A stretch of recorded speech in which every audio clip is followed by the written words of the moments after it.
श्री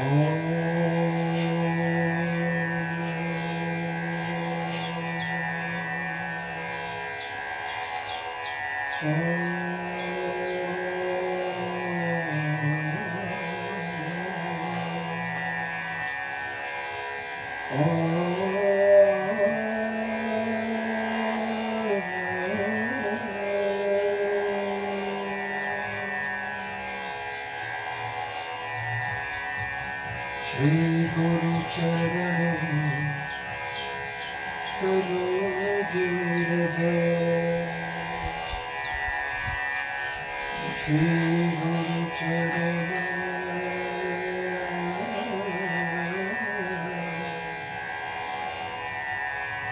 श्री गुरु चरण सरोज रज, निज मन मुकुर सुधार,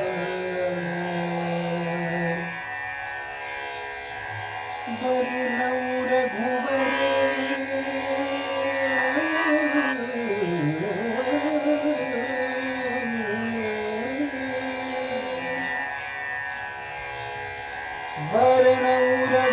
रघुवर विमल यशो,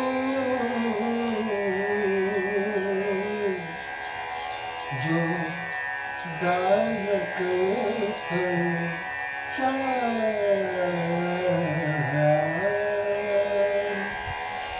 जो दायक फल चार।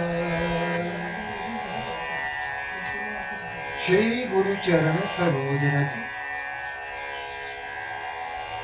निज मन मुकुर सुधार, बरनौ रघुवर विमल यशो, जो दायक फल चार। अब यहाँ प्रश्न आता है, पहला प्रश्न, ये गुरु कौन है? गोस्वामी जी के गुरु कौन है? दूसरा प्रश्न आता है कि आप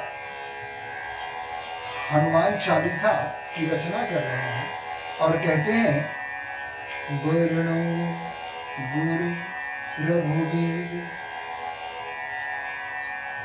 श्री गुरु चरण सरोज रज, निज मन मुकुर सुधार, बरनौ रघुवर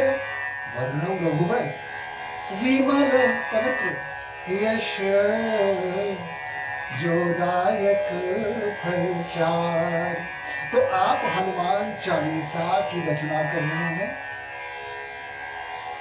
कि रघुवीर भगवान श्री राम के चरित्र का वर्णन कर रहे हैं। वर्णन रघुवर विमल यश, उनके विमल यश का आप वर्णन कर रहे हैं या हनुमान चालीसा की रचना कर रहे हैं? प्रश्न यहाँ आता है। तो इसके संदर्भ में हम आगे बात करेंगे। पहला प्रश्न है कि भगवान श्री राम के उस उज्जवल चरित्र का चित्रण करने वाले गोस्वामी श्री तुलसीदास जी के आखिर गुरु कौन है? जैसा कि रामचरित के मानस के बालकांड में स्पष्ट कहा है, एक छंद है, बंदौ गुरुपद कंद, कृपा सिंधु नर रूप हरे। अब यहाँ मैंने कहा बंदौ गुरुपद कंद, कृपा सिंधु नर रूप, रामचरितमानस में लिखा हुआ हरि। लेकिन यहाँ प्रश्न आता है कि हरि क्यों, हर क्यों नहीं? तो इस छंद को प्रारंभ से अगर आप देखेंगे तो प्रत्येक छंद का हालांकि नियम है कि इस छंद में जो सोरठा है, इस सोरठा में जो तुकांत की आवश्यकता नहीं है। जैसे चौपाई है या दोहा है या और सारे छंद हैं, उन सभी छंदों का यह नियम है कि उसका तुकांत होता है, उसका अंत तुक से होता है। लेकिन सोरठा में यह बंधन नहीं है। देखिए गोस्वामी तुलसीदास जी ने यहाँ सोरठा को भी बदल दिया। उन्होंने यहाँ भी तुकबंदी का ध्यान रखा। बंदो गुरुपद कंद कृपा सिंधु नरूप हर, महामोहतम पुंज जासु बचन रवि कर। अब यहाँ जासु बचन रवि कर निकर, तो वहां होना चाहिए पहले पहली पंक्ति में होना चाहिए कि बंदो गुरुपद कंज कृपा सिंधु नरूप हर, तब न महामोहतम कुंज जासु वचन रविकर निकर, ये दोनों तुकांत होंगे। मुकुहु ही वाचाल पंगु चढ़ई गिरवर गहन, न जासु कृपा सो दयाल दबहु सकल कलिमल गहन। यहाँ भी तुकांत का ध्यान रखा गया। तो इस सोरठा में गोस्वामी तुलसीदास ने एक नयापन ला दिया, सोरठा की परिभाषा को बदल दिया। उन्होंने सोरठा में तुकांत किया। जब तुकांत के साथ उन्होंने सोरठा को प्रारंभ किया तो स्वाभाविक है कि बंदो गुरुपद कंज कृपा सिंधु नरूप हरा होगा, हरि नहीं होगा। वैसे लोगों ने क्या सोचा कि नरहरि, स्वामी नरहरि दास जी उनके गुरु थे, तो अपने मन से यह एक अनुमान लगा लिया और हरा के स्थान पर हरि लिख दिया। और चूंकि यह कहा गया कि गुरु का नाम सीधे सीधे नहीं लिया जाता, अतः नर और हरि के बीच में रूप लगा दिया, नर रूप हरि। लेकिन ठीक है, मान लेता हूं, लेकिन फिर उस छंद का क्या होगा, उस सोरठा का क्या होगा जिसके तुकांत होने का उन्होंने ध्यान दिया, लगातार तुकांत सोरठा की उन्होंने रचना की। और सोरठा में ऐसी बात नहीं है, लेकिन ये प्रथम सोरठा है। इस प्रथम सोरठा में उन्होंने इसका ध्यान रखा। अब आप कहेंगे कि कैसे कह सकते हैं, तो गुरु उनके कौन थे? तो प्रारंभ में ही उन्होंने कह दिया है, बंदो शंकर रूपिणो, गुरु शंकर रूपिणो, बंदो गुरु शंकर रूपिणो, यमाश्रितो जीवक्रोऽपि चंद्रः सर्वत्र वन्द्यते। यानी शंकर, भगवान शंकर को उन्होंने गुरु रूप में माना है। अतः गोस्वामी तुलसीदास जी के गुरु और कोई नहीं थे, स्वयं श्री भगवान शंकर थे। स्पष्ट होता है, बंदो नित्यं गुरु शंकर रूपिणो, यमाश्रितो हि वक्रोऽपि चंद्र सर्वत्र वन्द्यते। स्पष्ट है कि गोस्वामी तुलसीदास जी के गुरु और कोई नहीं, स्वयं भगवान श्री शिव थे। बाकी उन्होंने कहा है, भगवान श्री राम से उन्होंने कहवाया है कि शिव दोही मम दास कहावा, सो नर मोही सपने नहीं भावा। जो शिव, भगवान शिव के साथ द्रोह करेगा और मेरा दास कहलाने आएगा, तो ऐसे व्यक्ति को, ऐसे भक्त को मैं बिल्कुल पसंद नहीं करूंगा, उसे रिजेक्ट कर दूंगा। जो शिव भक्ति करेगा वही राम भक्ति कर सकता है। तो भगवान स्वयं श्री राम ने शिव की महिमा का बखान किया है, जो आगे चल के हम इसकी बात करेंगे। लेकिन यहाँ स्पष्ट हो गया है कि स्वामी गोस्वामी तुलसीदास जी के गुरु स्वयं भगवान शिव थे।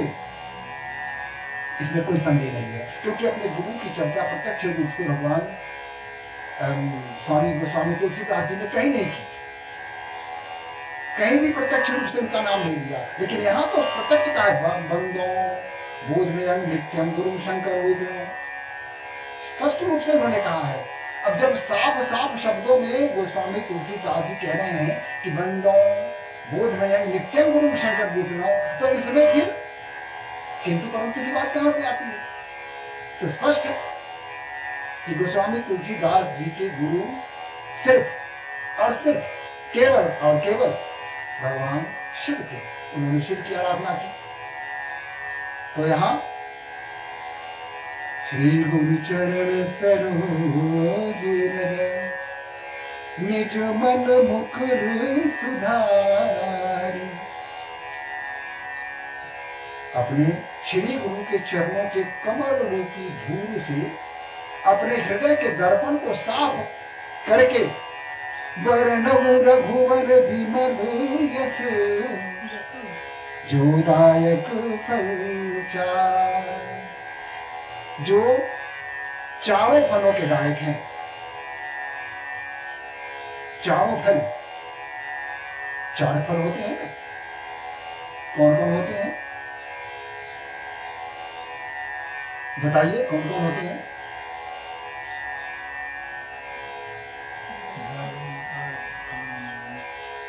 बिल्कुल, धर्म, अर्थ, काम और मोक्ष।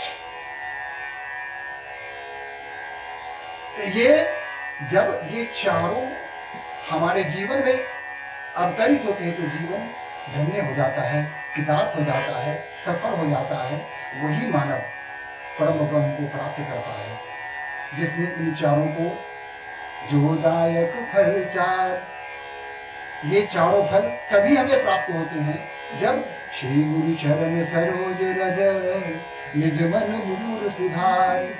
वरनऊ रघुवर विमल यस, जो दायक फल चार, जो चारों फल को प्रदान करते हैं।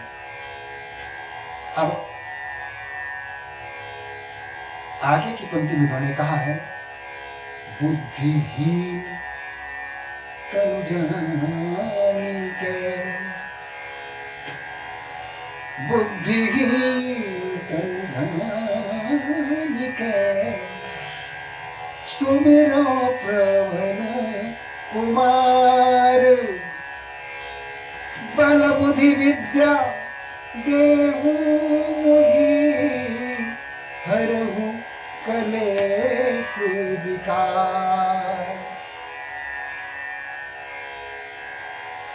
गोस्वामी तुलसीदास जी कहते हैं, बुद्धिहीन तनु जानी के, मैं बुद्धिहीन हूं, बहुत अल्प ज्ञान है मुझ में, फिर भी हे पवन सुत हनुमान, मैं आपकी वंदना करता हूं, क्योंकि विद्यावान गुणी अति चातुर, विद्यावान भी हैं, गुणी भी हैं और चातुर्य भी उनमें है, और वह है भगवान श्री हनुमान। उनमें ये सारे गुण विद्यमान हैं। आज हम हमारे जीवन में हम श्री हनुमान जी की आराधना क्यों करें? क्योंकि बुद्धि और बल के प्रदाता हमारे हनुमान जी हैं, और हम अपने हनुमान जी से बुद्धि मांगते हैं। हम हनुमान जी से बल प्रदान करने के लिए आग्रह करते हैं कि आप हमें बुद्धि दीजिए, आप हमें शक्ति दीजिए। क्यों? ताकि हम अपने धर्म की रक्षा कर सकें। बिना शस्त्र से शास्त्र की रक्षा नहीं की जा सकती, और यह प्रत्येक बार हनुमान जी को नहीं आ सकती। तो उनसे बुद्धि के साथ साथ उनसे बल की भी याचना हम करते हैं कि हमें इतनी ताकत दो, हमें इतनी शक्ति दो, हमें इतनी बुद्धि दो, इतना चातुर्य हमारे मस्तिष्क में आ जाए, इतनी बौद्धिकता हमारी बढ़ जाए, इतने सामर्थ्यवान हम हो जाए कि हम धर्म की रक्षा करने में सक्षम हो सके। इस तरह हमें चाहे जैसे भी अपने को सामर्थ्यवान बनाना है। जैसा कि वेदों में भी कहा गया है कि आप ब्रह्मास्मि, आप आराधना कीजिए या भावना कीजिए कि भगवान श्री हनुमान हमारे हृदय में प्रविष्ट कर रहे हैं, और जब हमारे हृदय में भगवान श्री हनुमान प्रविष्ट कर गए हैं तो हम उन्हीं की तरह बलशाली हो गए, उन्हीं की तरह बुद्धिमान हो गए, सामर्थ्यवान हो गए। तो स्वयं यह अनुभव करना पड़ेगा। हम भगवान श्री हनुमान से उनकी शक्ति उनसे मांग रहे हैं कि आप अपनी शक्ति मुझे दीजिए ताकि मैं शक्तिवान हो सकूं, अपनी सारी समस्याओं का समाधान कर सकूं। जो हमारे चारों तरफ ये राक्षस समूह बिगड़े पड़े हैं, जो विप्र, धेनु, सुर, संत, इन समूह को बार बार प्रताड़ित कर रहे हैं। गौ माता की रक्षा के लिए, संतों की रक्षा के लिए, सभ्य समाज की रक्षा के लिए हे श्री हनुमान, आप अपनी मुझे शक्ति प्रदान कीजिए, ताकत प्रदान कीजिए। आज मैं यही अपने वक्तव्य को समाप्त करता हूं, लेकिन कल हम इसके आगे भी चलेंगे कि बुद्धिहीन तनु जानिके सुमिरो पवन कुमार, बल बुद्धि विद्या देहु मोहि, हरहु क्लेश विकार। एक क्लेश और विकार, हम इस पर कल चिंतन करेंगे। तब तक एक बार हम भगवत भजन कर लें और भगवत भजन के साथ ही आज का वक्तव्य मैं ही समाप्त करूंगा। आइए हम सब मिलकर गाते हैं। श्री रामचंद्र कृपालु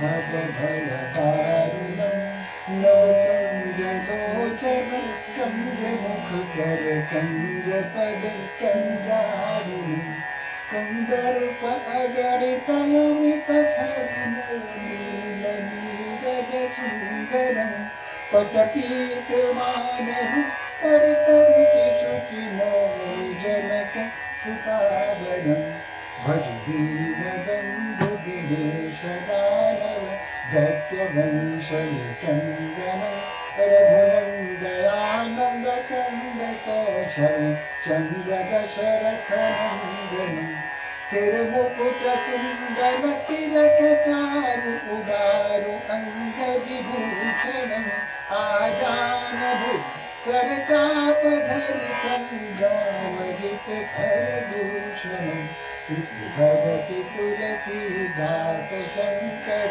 शेष मुनि मनरंजन, मम हृदय कंज निवास कुरु कामादि फल दल रंजन, श्री रामचंद्र कृपालु भजुनन, हरण भव भय दारुणम, नव कंज लोचन कंज मुख कर कंज पद कंजारुणम। एक बार बोलिए सियापति रामचंद्र की जय, पवन सुत हनुमान की जय, उमापति महादेव की जय, जगत जननी अम्बे की जय। धर्म की जय हो, अधर्म का नाश हो, प्राणियों में सद्भावना हो, विश्व का कल्याण हो, गौ माता की रक्षा हो। हर हर